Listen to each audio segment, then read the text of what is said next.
जय मल्हार, जय अहिल्या. तमाम माझ्या महाराष्ट्रातील सर्व धनगर बांधवांना, भगिनींना, माझ्या सर्व मेंढपाळ बांधवांना मानाचा जय मल्हार.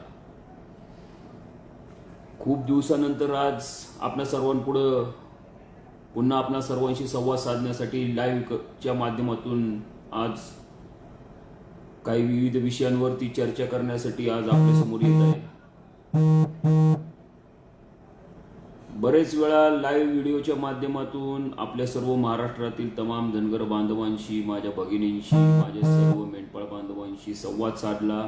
त्या संवादच्या माध्यमातून महाराष्ट्रात होणारा धनगर समाजावर आरक्षणाच्या नावाखाली चाललेलं राजकारण, आंदोलन, गेली अनेक वर्ष या आरक्षणाचा भांडवल करून त्याचा फायदा घेऊन कसे वेळोवेळी सत्तेत आलेले सर्व सत्ताधाऱ्यांनी कशा प्रकारे सत्तेत आल्यावर सोयीनुसार आरक्षणाचा विषय कानाडोळा करून पुन्हा धनगर समाजाच्या पाठीत कशा प्रकारे खंजीर खुपसला, या सर्व विषयांवरती आपल्याशी मी वेळोवेळी सखोल चर्चा केली. त्या बाबतीत सत्य परिस्थिती आणि सर्व या सत्ताधारी माजलेल्या बोकडांपेक्षा आपल्या समाजातील काही नालायक, स्वतःला नेते म्हणून घेणारे नेते लोक, नेते मंडळी, राज्याचे, देशाचे, धनगर समाजाचे नेते म्हणवणारे काही लबाड लांडगे दलाल, या दलालांचा सुळसुळाट अजून देखील आपल्या महाराष्ट्रामध्ये कशा प्रकारे पसरत चाललाय. आणि जसं गेली अनेक वर्ष तुम्ही आम्ही बघत आहोत, आपल्यापेक्षा देखील काही वरिष्ठ मंडळी आरक्षणाच्या आंदोलनामध्ये सहभागी होती. त्यांनी देखील वेळोवेळी या आंदोलनासाठी आपला वेळ दिलेला आहे. या आंदोलनासाठी त्यांनी देखील अनेक स्वतः गुन्हे दाखल करून घेतलेले आहेत. अशी देखील काही मंडळी आहेत जी अनेक वर्ष या आरक्षणाच्या आंदोलनात वर्षानुवर्ष सहभागी होऊन तो लढत आहेत. आणि ह्याचाच पुन्हा एकदा प्रत्यय आपल्याला आता या निवडणुकीत दिसून आला. तुम्ही आम्ही सर्वांनी ज्या ज्या ठिकाणी शक्य आहे त्या त्या ठिकाणी महाराष्ट्रात जाऊन आंदोलनं केली, उपोषण केलं, रास्ता रोको केले, आंदोलनं केली, नरड फाटस्तोवर सरकारच्या विरोधात घोषणा दिल्या. प्रशासन देखील याला कशा प्रकारे जबाबदार आहे. म्हणजे प्रशासन काही दुश्मन नाही आपलं, पण प्रशासनाने कशा या सरकारच्या दबावाखाली या धनगर समाजावरती अन्याय केलेला आहे हे देखील आपण त्या आंदोलनात, उपोषणस्थळी, मोर्चामध्ये, सगळीकडे रास्ता रोको असेल, सगळ्या ठिकाणी बसून आपण सर्व आपल्या समाज, महाराष्ट्रातील तळमळ असलेल्या आरक्षणासाठी असलेल्या आपल्या सर्व धनगर बांधवांनी, योद्धांनी, लढवय्यांनी याचं वेळोवेळी आपल्या सर्वांना मार्गदर्शन केले. शेवटी आपण ह्या निकषावरती आलो. सरकारने देखील या धनगर समाजाची फसवणूक केली, करत आहे. आणि त्याचप्रमाणे हा लढा आता कोर्टातून, न्यायालयातून आपल्याला निर्णय मिळणार आहे. म्हणून न्यायालयावरती आपण त्यावेळेस काही आपल्या दळभद्री नालायकांनी सांगितलं की न्यायालयातून आता आपल्याला 100% निकाल, एक दिवस फक्त धनगर समाजाच्या आरक्षणावरती सुनावणी होणार. सरकारने ॲफिडेव्हिट दिलेले आहे आणि आता आपल्याला आरक्षणाचा मार्ग सुकर झालेला आहे असं म्हणून त्यांच्या या थातूरमातूर बोलण्यावर विश्वास ठेवून आपण न्यायालयात देखील वाट बघितली. न्यायालयामध्ये देखील आपल्याला काय तिथून निर्णय मिळाला हे तुम्हा सर्वांना माहिती. आपण ह्या निकषावरती आलो शेवटी की आता बास, या धनगर आरक्षणाच्या लढ्यामध्ये वेळोवेळी सरकारने, सत्ताधाऱ्यांनी, विरोधक असतील किंवा न्यायालयामध्ये देखील आपल्या आता या लढ्याला अपयश आलेले. आणि म्हणून आता या लोकसभा निवडणूक असेल, विधानसभा निवडणूक असेल, महाराष्ट्रात जे विचित्र चित्र पाहायला मिळते, याच्यामध्ये धनगर समाजाला सुद्धा आपली ताकद दाखवून द्यावी लागणार आहे. आणि म्हणूनच महाराष्ट्रामध्ये ज्या ज्या लोकसभेतल्या जागा आहेत 48, त्या ठिकाणी जिथं जिथं आपला धनगर उमेदवार उभा असेल त्या धनगर उमेदवारालाच आपण यावेळेला मतदान करायचं. आपल्या महाराष्ट्रातील कोट्यावधी धनगर बांधवांनी, भगिनींनी सर्व मेंढपाळ बांधवांनी सर्वांनी हा निर्णय घेतलेला आहे. आणि त्यावेळेस मी देखील आपणाला सांगितलं होतं की केलं. गेली अनेक वर्ष आपण गुलाम्या आपल्या आई बापा आजाद्यांनी केल्या, मागच्या पिढीने तसंच केलं. कशाचाही विचार जातीचा, समाजाचा, आपल्या मुलाबाळांचा, आपल्या येणाऱ्या पिढीचा विचार न करता चपला जिजस्तोर आणि झेंड्याची दांडी तुटस्तोर यांच्या मागे झेंडे घेऊन पळालेत. 35-35, 40 वर्ष काका, पुतण्याचा मुलगा, नंतर मुलाची आई, चालूच आहे. म्हणजे ते म्हणतात ना, परंपरागत खानदानी सगळे यांच्या खानदानात, सगळे यांच्याच कुटुंबात राजकारण केलं पाहिजे. कारण जन्माला येतानाच कदाचित राज्याच्या त्या सत्तेतल्या खुर्चीवर बसूनच ही जन्माला आली, म्हणून कायम सत्ता ह्यांच्याच कुटुंबात गेली पाहिजे. आणि मग आम्ही तुम्ही कशाचाही विचार न करता दादा, मामा, काका, साहेब, ताई, वहिनी जे दिसेल त्यांना तुटोस्तोर बटन मतदान केली.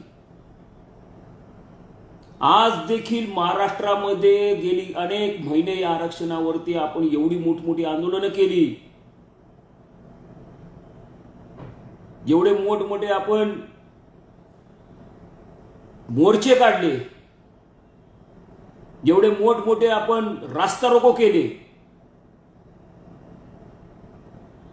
आता हे आचारसंहिता लागू व्हायच्या अगोदर जे महाराष्ट्रामध्ये सत्ता बदल झाला आणि त्याच्यानंतर निवडणुकीच्या तारखा जाहीर झाल्या, आचारसंहितेच्या तारखा जाहीर झाल्या.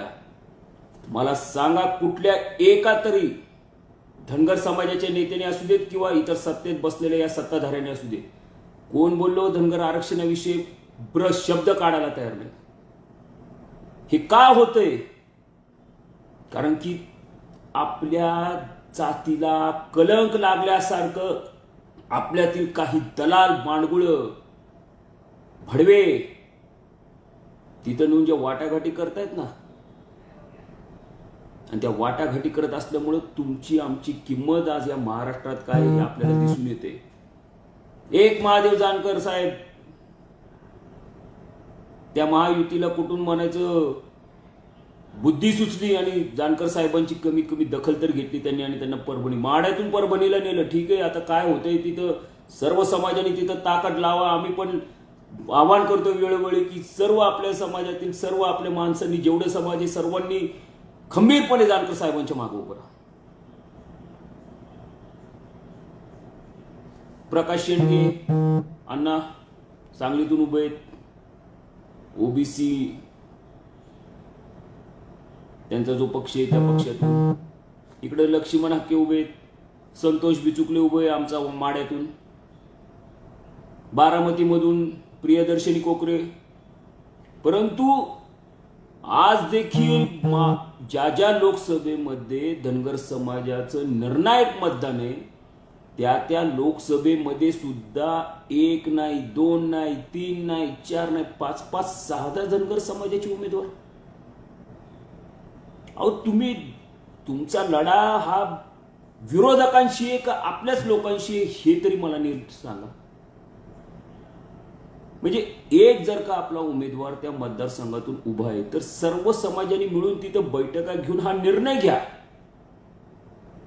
त्या उमेदवाराबाबतीत तुम्हाला काही शंका कुशंका असतील त्याला घ्या, त्याला बोलवा, त्याच्याशी बैठक करा, त्याला सांगा बाबा आम्हाला तुझ्या बाबतीत ही शंका कुशंका किंवा हा जो निर्णय घेतलेला निवडणुकीत उभा राहण्याचा हा कसल्याही पद्धती कसली तोडजोड न करता पूर्णपणे लढायची ही लढाई असं सांगा. पण हा उभा राहिलाय म्हणून कुणीतरी तुमचे कान भरले की लगेच तुम्ही दुसऱ्याला उभा करायचा आपलाच, तिसरा पण आपलाच उभा करायचा, चौथा पण आपलाच उभा करायचा. म्हणजे आपण आपली ताकद आपल्याच माणसाच्या विरोधात लढवण्यात वाया घालवतोय. आपली लढाई नक्की कुणाशी हे तरी नीट समजून घ्या. ठीक आहे, बरेच हे सत्तेत बसलेले महाभाग, माचखोर, मस्तवाल यांचं म्हणणं असं आहे की धनगर समाजाची ही कुवत नाहीये निवडणूक लढवण्याची. कुवत नाही म्हणजे कसं की तसे उमेदवार आणि तसे चेहरे आणि तशी नावच आम्हाला नाही सापडत तर आम्ही कुठून तुम्हाला उमेदवारी द्यायची. बघा या मांडगोळांची काय उत्तर आहेत की धनगर समाजामध्ये तसे प्रबळ माणसंच नाहीयेत. उभं करण्यासारखी. अहो तुमचं रक्त नाही का हो उसळत? अहो नुसतं जातीला कोणी जर वाकडं नाव नुसतं घेतलं तरी तळपायाच्या आमच्या मस्तकाला जाती. आणि आज एवढं हिणवलं जात आहे आपल्या जातीला.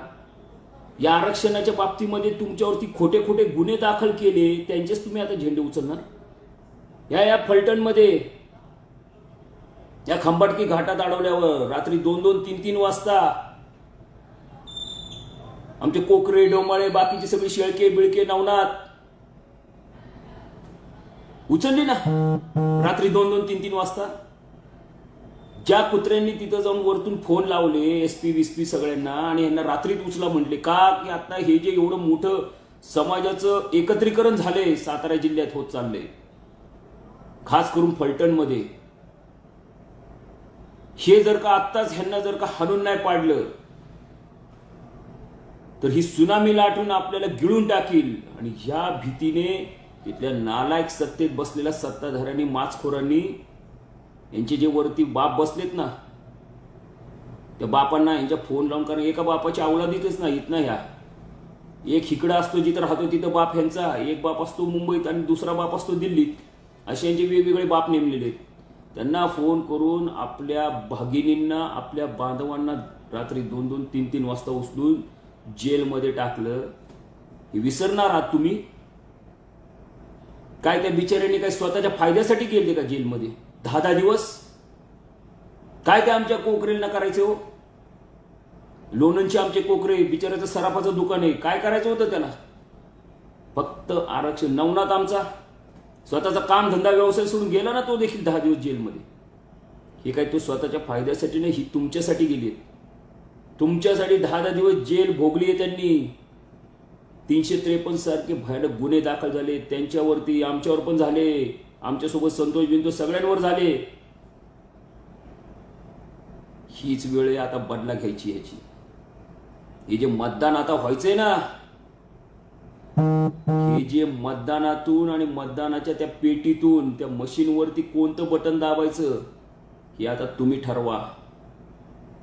तुमच्या कुटुंबात घुसून, तुमच्या घरात घुसून, तुमच्या आई बापासमोर, तुमच्या बायका पोरांसमोर तुमच्या गचंड्या ओढून तुम्हाला जेलमध्ये डांबलं तरी देखील जर का तुम्ही त्यांचाच प्रचार करणार आहात, तरी देखील तुम्ही त्यांच्याच मागे फिरणार आहात झेंडे घेऊन, तर मग तुमच्यासारखे गुलाम तुम्हीच. ही असली गुलामी आमच्या बाप जन्मात आम्ही कधी केली नाही आणि कधी आयुष्यात करणार देखील नाही. जो आमच्या जातीचा विरोधक आहे, जो आमच्या जातीच्या मुळावर उठलाय, जो आमच्या जातीच्या उरावर आलाय, त्याला शिंगावर घेऊन गाडल्याशिवाय आम्ही सोडत नाही.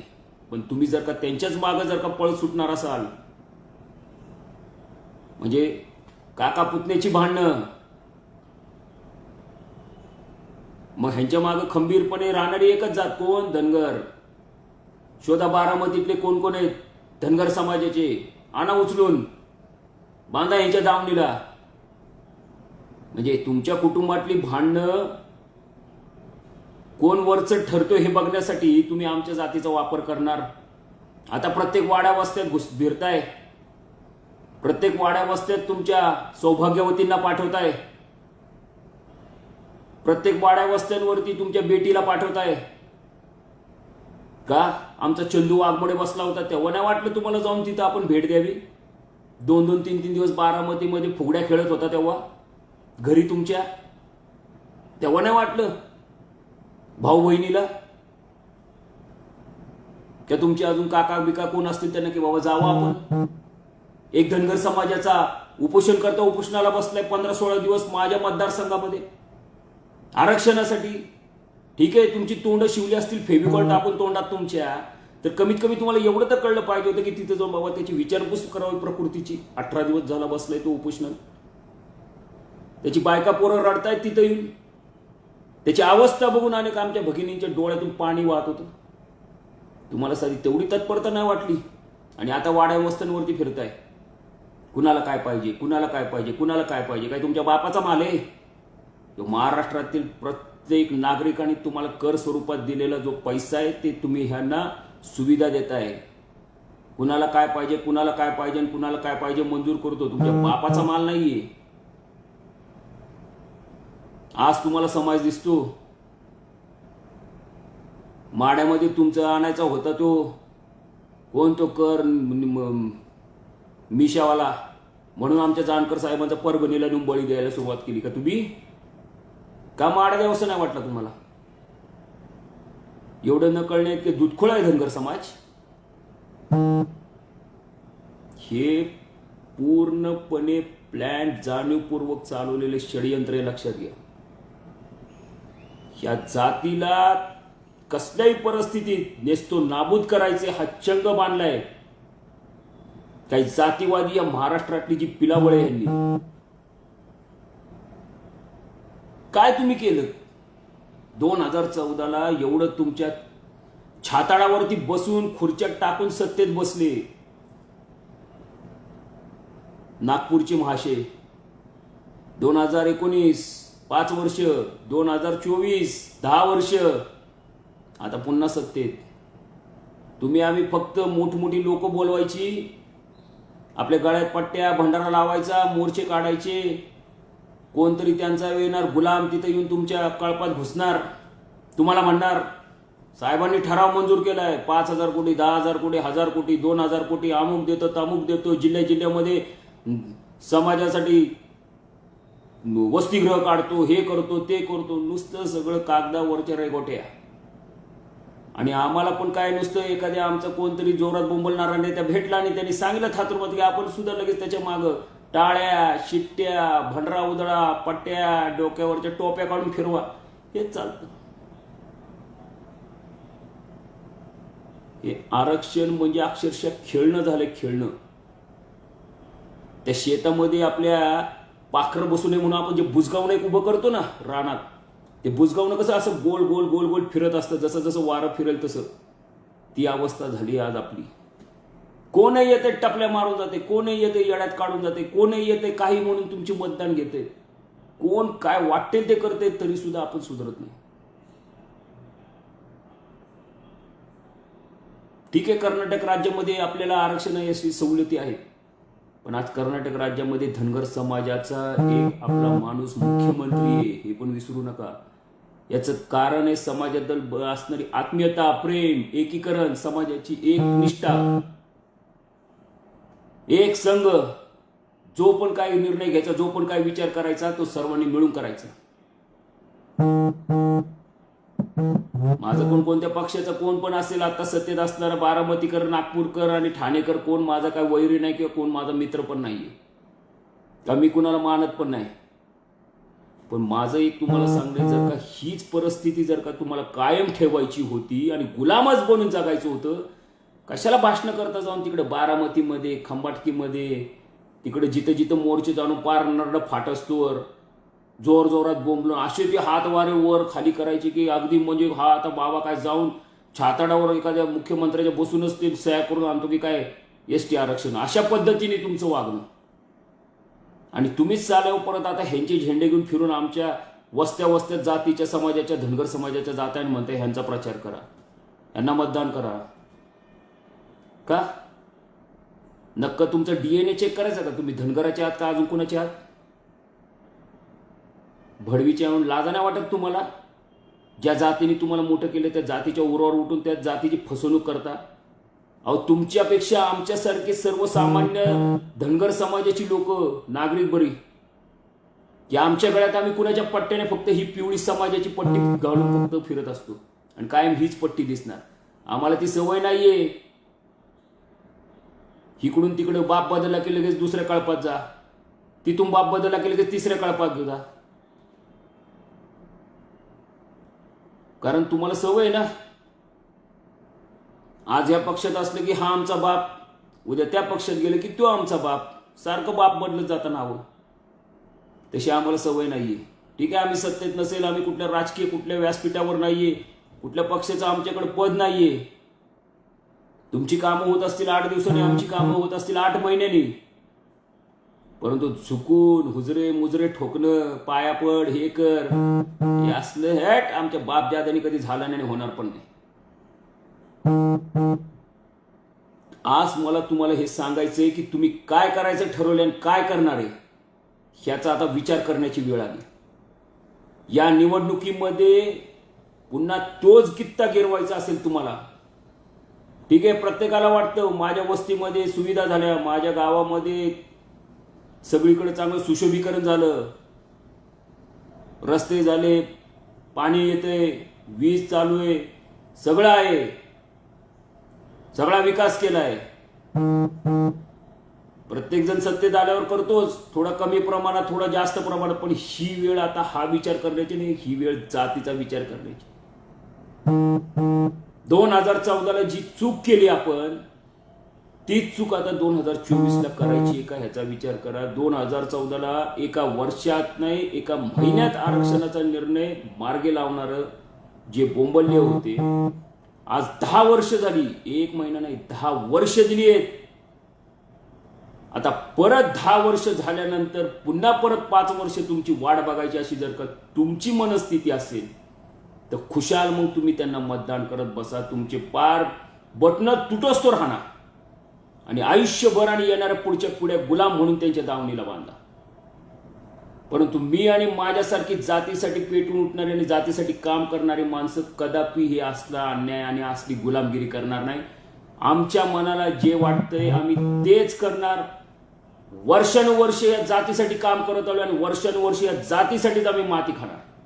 आणि या जातीचा उमेदवार जो पण असू देत, कुठून असू देत, तन मन धनाने जे काय असेल तेवढ्याने आम्ही त्या उमेदवाराच्या मागे उभे राहणार. मग तो संतोष बिचुकले असेल, प्रियदर्शनी कोकरे असेल, प्रकाशअण्णा शेडगे असतील, महादेव जानकर असेल, लक्ष्मण आकेस, कोणही असू देत,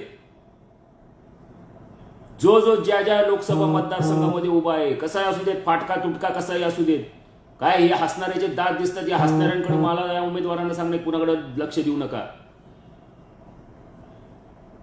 दखल त्याचीच घेतली जाते जो प्रवाहाच्या विरोधात पोहतो. आज तुम्ही हा निर्णय घेतलेला आहे, धाडस केलेले आहे. या धनगर समाजाच्या आरक्षणाच्या लढ्याच्या इतिहासात तुमचं नाव लिहिलं जाणार, एवढं लक्षात घ्या. ही काय लाचार आणि गुलाम करणारी लोक, ही काय गुलाम म्हणूनच वावरणार आहेत, गुलाम म्हणूनच वागणार आहेत. आणि यांचा उल्लेख भविष्यात देखील गुलाम म्हणूनच होणार आहे. अहो काय म्हणजे मी बघितलं, असे आरक्षणाच्या नावाखाली त्या पक्षाच्या लोकांना आणि नेत्यांना शिव्या घालणारे लगेच जाऊन त्या पक्षामध्ये त्यांच्याबरोबर फोटो काढतायत, त्यांच्या पक्षाच्या पट्ट्या गळ्यात घालतायत, त्यांना स्वतःचं मालक बनवतायत. आणि मालकाने एखाद्या गड्यात सांगितल्यासारखं पळ तिकडे म्हटलं की पळ सुटतं. काय तुम्ही कशाला एक खोटी खोटी नाटकांनी भाषणं करता आणि बोंबलता? काय बोंबलायची जरूरत नाही तुम्हाला, काहीच नाटकं करायची जरूरत नाही. तुम्ही किती जरी गप बसलात, प्रत्येकाला वाटलं होतं आरक्षणाचं हे आता झालं बास, आता काय निवडणुका सोप्या झाल्या, कोण काय बोंबलते, आम्ही आहे अजून.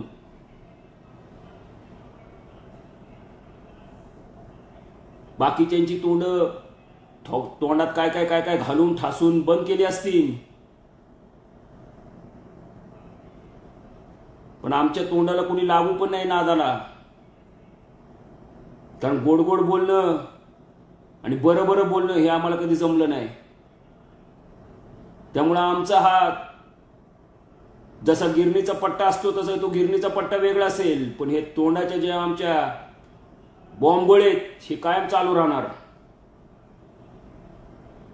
जोपर्यंत या धनगर समाजाच्या एसटी आरक्षणाचा विषय मार्गी लागत नाही तोपर्यंत आम्ही तुम्हाला सुखाने झोपू देणार नाही या सत्तेत बसलेल्या सत्ताधाऱ्यांना, एवढं पण लक्षात घ्या. कुणाला वाटत असेल काय या लाईव्हच्या माध्यमातून किती असा फरक पडणार आहे, किती असं आमचं मतदान घटणार आहे, किती असं हे होणार आहे. मी एकटा नाही, माझ्यासारखे हजारो महाराष्ट्रामध्ये धनगर बांधव सोशल मीडियाच्या माध्यमातून एक टीम चांगली काम करतीये. प्रत्येक गावागावातल्या धनगर समाजाला जागरूक करतीये. प्रत्येक गावातल्या, प्रत्येक जिल्ह्यातल्या, तालुक्यातल्या आमच्या भगिनी पण तेवढ्याच सोशल मीडियावरती आता समाज जागरूकचं काम करतायत. या मुघलांसारखं जसं तुम्ही मस्तीत आल्यागत, मुघल कसे मस्तीत, शिवाजी महाराज काय करणार आहे आमचं, जसा कोथळा बाहेर काढला होता ना अफजल खानाचा, तसं या निवडणुकीत आता या बसलेल्या सत्ताधाऱ्यांनी आणि धनगर समाजाची फसवणूक करणाऱ्यांचा आता आम्ही कोथळा बाहेर काढणार आहे. कारण आता सर्व सर्व जे काय आम्हाला वापरायच्या होत्या, साम दाम सर्व जे जे आम्हाला आंदोलनं करायची होती, शांततेत आक्रमक रस्त्यावर उतरून आमच्या शरीराला यातना होतील असे उपोषण करून, पण हे एवढं निगरगट्ट सरकार आहे गेंड्याच्या कातडीचं, म्हणजे त्याहीपेक्षा भयानक बनावं लागेल. हे आज महाराष्ट्रातल्या 3 कोटी धनगर बांधवांच्या मतदानाची ह्यांना काहीही कचरा किंमत आहे, जरूरत नाहीये बिलकुल. आणि कुणी असं समजू नये की हा या समाजाचा खूप मोठा नेता आहे, त्याला तिकीट दिलं म्हणजे समाजाचे सगळे प्रश्न सुटले. बिलकुल पण नाही. या धनगर जातीमध्ये कोणही नेता नाही आमचा नेता, आणि आम्ही ज्यांना मानतो त्या एकच आहेत, आमच्या अहिल्या माता. बाकी आम्ही कुणाला मानत नाही. कुणी असं गैरसमज करू नये की ह्याला तिकीट दिलं त्याला तिकीट दिलं झालं समाजाचे प्रश्न सुटले. बिलकुल पण नाही. ते तिकीट द्या नका देऊ ते तुम्ही तुमचं बघा. आम्ही काय तुमच्याकडे घेऊन नव्हतो आलो कटोरे, किंवा आमचे कोण आंदोलन करते उपोषण करते नव्हते घेऊन आलेले आम्हाला त्या तिकीट. आरक्षणाच्या विषयावरती ज्या पद्धतीने तुम्ही आमच्या समाजाला वागणूक दिली, आंदोलन करताना उपोषण करताना, आमच्या भगिनींवरती लोणंदमध्ये 353 साले भयानक हरामखोरांना लाजा वाटले पाहिजे, भगिनींवरती गुन्हे दाखल केले तुम्ही. या सातारा जिल्ह्यातील लोणंद फलटणमधील माझ्या धनगर बांधवांना आव्हान आहे, यांना यांची लायकी दाखवा. ही सगळी नाव आहेत माझ्याकडे. कुठल्या कुत्र्यांनी फोन केले होते वरती मुंबईला, यांचे बाप गृहमंत्र्याला कुणी सांगून यांच्यावरती खोटे गुन्हे दाखल करायचं सगळं माहिती आहे मला.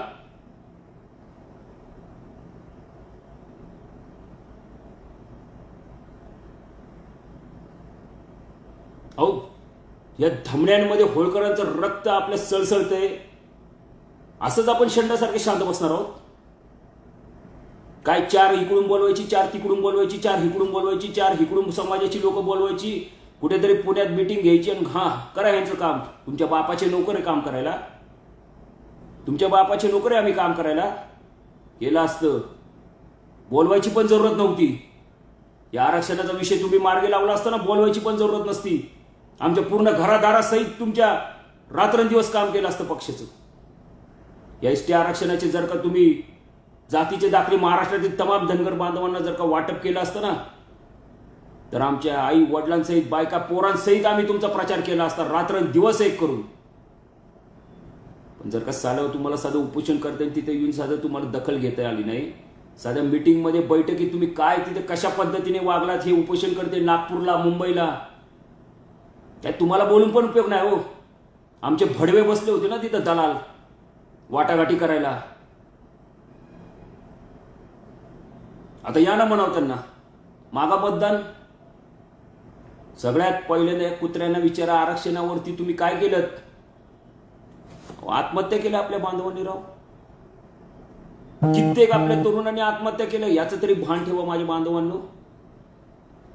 बळी दिले तुमच्यासाठी, त्यांच्या स्वतःच्या फायद्यासाठी नाही, तुमच्यासाठी. तुम्हाला न्याय मिळावा, तुम्हाला त्याचा आरक्षणाचा फायदा व्हावा म्हणून जीव दिला आपल्या समाजातल्या लोकांनी.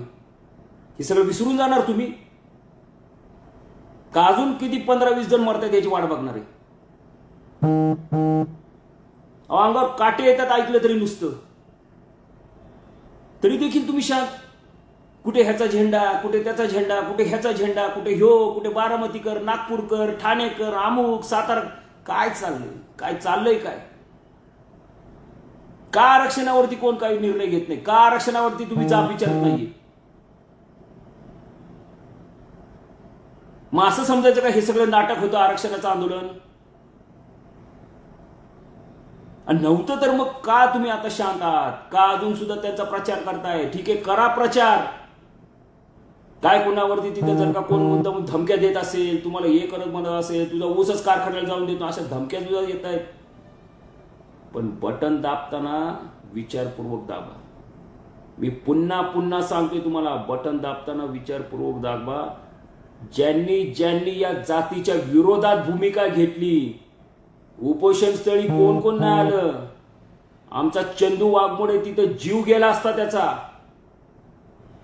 त्या लोणंदमध्ये रास्ता रोको केल्यानंतर आमच्या भगिनींवरती कशा प्रकारे गुन्हे दाखल केले, तो ईश्वर यमगर बसला होता कोल्हापूरला. हे सगळं विसरायचं हे सगळं. आज त्यांच्या वेळ आली, उद्या आपल्यावर देखील येऊ शकते.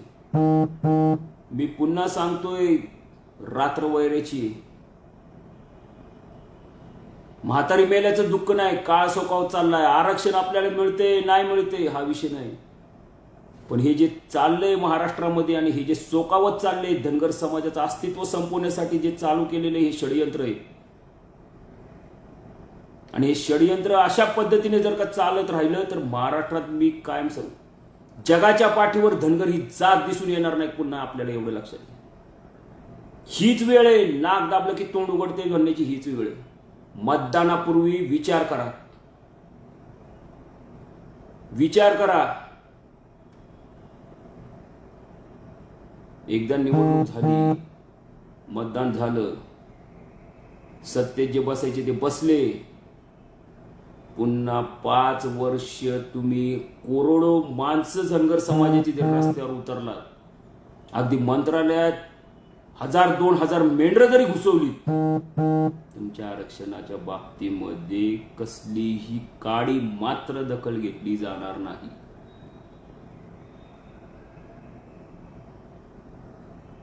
सर्व जी आंदोलनं झाली गेली अनेक वर्षात, कुणाला धमक्या देऊन, कुणावर दबाव आणून, कुणाला वेगवेगळे आमिष दाखवून, कुणाला काही पदं वाटून, तोडो फोडो और जोडो इंग्रजांची नीती वापरून अशा पद्धतीने गेली अनेक वर्ष धनगर समाजामध्ये फूट पाडण्याचं काम आता बसलेले सत्ताधारी आणि जे विरोधक आहेत, जे काही वर्षपूर्वी सत्तेत आणि आतातले सत्ताधारी त्यावेळेस विरोधक होते, यांनी केलेले आणि करतायत.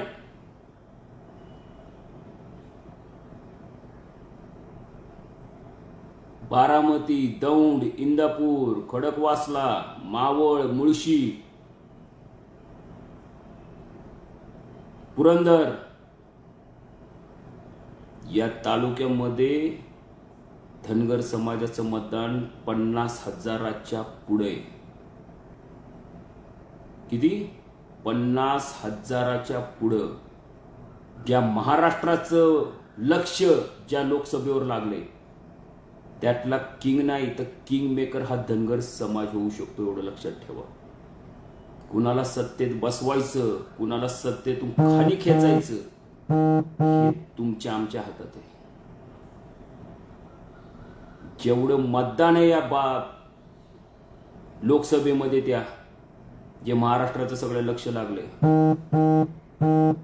त्या लोकसभेमध्ये सगळ्यात जास्त मतदान हे धनगर समाजाचं. फक्त बटन दाबताना हा विचार करा की धनगर समाजावरती गेली अनेक वर्ष अन्याय कुणी केला. 2014ला देखील ज्या वेळेस उपोषणाला बसली होती आपली काही समाज बांधव उपोषण करते, त्यावेळेस कुणी रात्री SP, आयुक्त, सर्व फौज फाटा लावा जमा त्या बारामतीच्या शारदा प्रांगणमध्ये पाठवून ते मोडीत काढा आंदोलन म्हणून आदेश दिले होते. तिथं सुदैव म्हणायचं आपलं की धनगर समाज हजारोंच्या संख्येने तिथं पूर्ण ताकदीने उभा होता, म्हणून त्यांना ते जमलं नाही 2014. हे कदापि विसरू नका, कदापि विसरू नका. खरे जर का जातीने धनगर असताल ना तर कदापि विसरणार नाहीत तुम्ही. आणि फक्त नुसतं जर का जातीच्या दाखल्यावर धनगर नेणार असताल तुम्ही, पण मनात मात्र जर का तुम्हाला समाजाबद्दल आत्मीयता, प्रेम नसेल, स्वाभिमान नसेल, तर खुशाल गुलाम बनून यांच्या सतरंज्या उचला. नका करू याच्या पुढे परत जयंत्या. आणि काय तुम्हाला हक्क नाहीये या धनगर समाजाच्या भंडारा उधळायची, जर का तुम्ही गुलाम असाल तर. यास ठामपणे मी बोलतो. त्या अहिल्या मातेच्या जयंतीला काही नाही, तुम्ही काय, तुम्हाला अधिकार नाहीये भंडारा उधळायची. जर का तुम्ही अशा पद्धतीने जर का जातीवर अन्याय करणाऱ्यांचे गुलाम बनून त्यांच्या सतरंज्या उचलणार असताल तर. ठीक आहे, लोकशाही आहे, प्रत्येकाला प्रत्येक पक्षाचं काम करायचं आणि प्रत्येकाच्या उमेदवाराचा प्रचार करण्याचा अधिकार आहे. परंतु ही आता लोकशाहीमध्ये देखील ह्या धनगर समाजाची कशी मुस्कटदाबी झाली हे आपण सर्वांनी बघितलंय. एक आमचा धनगर बांधव संतोष पुण्यापासून तिकडे सारसबाग पासून मुंबईला चालला होता पायी बिचारा, तर पूर्ण गृहमंत्र्याच्या मुंबईतल्या हेड ऑफिसमधून सगळ्या अख्ख्या जिल्ह्याला आदेश, त्याला थांबवा, जाऊन द्यायचं नाही त्याला. आम्ही वरिष्ठ अधिकाऱ्यांशी चर्चा करतोय, पायी चाललाय तो, अधिकार आहे त्याला घटनेत, लोकशाही मार्गाने आंदोलन करतोय. नाही, आम्हाला वरिष्ठांचे आदेश, काही झालं तरी चालेल पण त्याची पदयात्रा काढून नाही द्यायची. 2 जिल्ह्याचे पोलीस कुठेतरी एखादा आतंकवादी कसा शोधून काढायचा तसं त्याच्या मागे लागले होते. इथं नाही दिसत लोकशाही तुम्हाला? कुठे गेली ती लोकशाही त्यावेळेस? म्हणजे तुम्हाला मनाला वाटेल तसं तुम्ही कशाही पद्धतीने वागलं तरी चालतं, पण आम्ही आमच्या जातीसाठी जर का आंदोलनं केली की लगेच आम्ही लोकशाही, कायद्याच्या विरोधात आहात तुम्ही, तुमच्यावर गुन्हे. आवाय सारसबागमध्ये आम्ही रास्ता रोको केला, पत्र देऊन, एसीपी डीसीपी सगळ्या पोलीस प्रशासनाची चर्चा करून, आणि 2 महिन्यांनी आम्हाला तिथलं पोलीस ठाण्यातून फोन येत आहेत की तुमच्यावर गुन्हे दाखल झाले. 2 महिन्यांनी तुमच्यावर गुन्हे दाखल झाले, तुमच्या बायकोवर झाले, तुमच्याबरोबर असणाऱ्या सर्व लोकांवर झाले. अहो म्हटलं 2 महिन्यापूर्वीच तो आरक्षणाच्या आम्ही रास्ता रोको केला आणि आत्ता करायचा संबंध काय? नाही नाही, त्याच वेळेस झाले म्हटले गुन्हे दाखल. आता आम्ही फक्त तुम्हाला ते समज पाठवतोय, नोटीस. आता काय नोटीस म्हटलं, पाठवा नोटिसा. अशा खूप नोटीस आल्यात आम्हाला. या जातीसाठी वाटते ते काय नोटिसा काढा, जेलमध्ये टाका, खटले भरा, आमच्यावरती गुन्हे दाखल करा, परंतु जोपर्यंत जीवात जीव आहे तोपर्यंत ह्या जातीसाठी आम्ही लढत राहणार, करत राहणार आणि रस्त्यावर उतरत राहणार. आम्ही लढतोय, आमच्यात जेवढी कुवत आहे, ताकद आहे, तेवढं आम्ही लढतोय. परंतु तुम्हाला माझं सांगणे, माचखोर मस्तवाल आणि ह्या आरक्षणाच्या वेळेस ज्यांनी या समाजाकडे दुर्लक्ष केलं, आरक्षणाच्या बाबतीत कशा प्रकारे आपली फसवणूक केली, आपल्यातीलच काही भांडवल त्यांना सामील झाली, यांनी हातात धरून कसं आपले षडयंत्र रचलं आणि या धनगर समाजाचं हे आरक्षणाचं आंदोलन मोडत काढलं. अगदी आपण शेवटच्या ज्या वेळेस त्या निर्णायक रेषेपर्यंत पोहोचत असतो त्यावेळेस कोण ना कोणतरी जाऊन तिथं गू खातं, शेण खातं. शेण थोडासा वेगळा शब्द आला माझा, शेण खातात सगळे. ही गेली अनेक वर्ष बघतोय आम्ही, आणि म्हणून सांगते तुम्हाला, करू आपण. केलं ना आपल्या बापदादांनी, केलं ना सर्वांना मतदान, बार त्यांचे गुलाम झेंडे सगळीकडे फडकवले, प्रचार पळाले ना त्यांच्या मागं, आज्यासाठी, बापासाठी, नंतर त्यांच्या पोरांसाठी चालू आहे. पण आता यंदाच्या होणाऱ्या या लोकसभा विधानसभा निवडणुकीमध्ये बिलकुल पण कुणाचीही गयामाया करू नका, बिलकुल पण कुणाची तळ ठेवू नका. जे आपल्या समाजाच्या जातीच्या आरक्षणाची दखल न घेता ज्यांनी माचखोरपणा केला यांचा माज उतरवा. बिलकुल पण कोणाला काही कुणाकडे कोण काय असेल, आम्ही आमचे म्हणत असाल तुम्ही इतक्या वर्ष आम्ही त्यांचं काम केलं, ठीक आहे, करू आपण, पण ना तुम्ही करा काम त्यांचं. पण यंदा जर का जातीच्या मुळावर उठलेली असेल ही पिलावळ, आणि जर का पुन्हा त्यांनाच तुम्ही खतपाणी घालणार असाल, तर येणाऱ्या पुढच्या काळामध्ये या जातीमध्ये तुम्हाला कसलंही स्थान नसणार आहे, लक्षात घ्या. हे ठामपणे मी सांगतो. आणि कोणत्याही प्रकारे कसल्याही प्रकारे जातीचं नाव घेऊन भंडारा लावू नका. त्यांच्या चपला उचला, त्यांच्या पायावर गुलाल टाकून तो गुलाल लावा तुमच्या माती, गुलामीच करायची असेल तर. भंडाराचं ते पवित्र भंडारा आमचा लावू नका तुम्ही तुमच्या माती. एवढंच मला माझ्या बांधवांना सांगायचं होतं. येणाऱ्या निवडणुकीमध्ये फक्त धनगर उमेदवार, कसाही असू देत, नवीन असू, नौका असू, जुना असू, फाटका असू, गरीब असू, एखादा मेंढपाळ असू, परंतु येणाऱ्या निवडणुकीमध्ये आपलं मतदान हे आपल्याच धनगर उमेदवारालाच गेलं पाहिजे. कसलाही विचार करू नका, कुणाचाही विचार करू नका. हे फक्त आत्ता या निवडणुकीचं मतदान लोकसभा विधानसभा हाणून नेण्यासाठी हातापाया जोडून तुमचे सर्व होजी हाजी करतायत. सत्ता आली पुन्हा गुलामापेक्षा वाईट अवस्था तुमची करणारी, एवढं लक्षात घ्या. हे आम्ही डोळ्याने बघितलेले, कानाने ऐकलेले, गेली अनेक वर्ष बघतोय, म्हणून ह्या कुत्र्यांपासून आम्ही लांब राहतो. कुत्री ही बघायला चांगली असतात, डोक्यावरून हात फिरवायला चांगली असतात, पण त्या कुत्र्यांना डोक्यावर घेऊन कधी नाचायचं नसतं, जी चूक तुम्ही करताय. कारण ही खाणार आहे आपलं आणि पुन्हा आपल्यावरच गुरगुरून फुकणार आहेत. निवडणुका झाल्यावर मतदान आपलंच घेणार, सत्तेत बसल्यावरती आपल्यावरच गुरगुरून आपलाच चावा घेणार आहेत. म्हणून या कुत्र्यांना यांची जागा दाखवून द्या येणाऱ्या निवडणुकीत. एवढंच आपलं तुम्हाला सर्वांना मला सांगायचं होतं. येणाऱ्या निवडणुकीत होणाऱ्या ज्या ज्या दिवशी निवडणुकीच्या तारखा मतदानाच्या जाहीर झाल्यात, त्या मतदानाच्या दिवशी फक्त धनगर उमेदवार, चिन्ह काही असू द्यात, ती चिन्ह देखील मी एक आज उद्या आपल्या व्हॉट्सअपला किंवा सोशल मीडियावरती मी ते सगळं प्रसारित करणार आहे की आपल्या किती उमेदवार उभे आहेत, प्रत्येकाचा चिन्ह काय आहे. आपण सर्वांनी त्याच आपल्या उमेदवाराच्या पाठीशी उभं राहायचंय. कारण लढा हा वैयक्तिक नाहीये, हा लढा समाजाच्या अस्तित्वाचा आहे, महाराष्ट्रातील कोट्यावधी धनगरांच्या भवितव्याचा आहे, येणाऱ्या पिढीच्या भवितव्याचा आहे, तुमच्या आमच्या येणाऱ्या पिढीचा. एकट्या घनश्याम बापू हक्कीच्या किंवा कुणाच्या संतोष बिचुकलेच्या किंवा कुणाच्या अजून कोण असेल त्याच्या नाही आहे भवितव्याचा. तुमच्या महाराष्ट्रातील कोट्या कानाकोपऱ्यात असणाऱ्या कोट्यावधी आपल्या बांधवांच्या येणाऱ्या पिढीच्या भविष्याचा आणि भवितव्याचा विचार करायचा असेल तर डोळे जागे ठेवा, कान उघडे ठेवा आणि येणाऱ्या मतदानाच्या दिवशी आपल्याच उमेदवाराला मतदान करावं लागणार आहे आपल्याला. एवढंच बोलतो. जय हिंद, जय मल्हार, जय हिंद.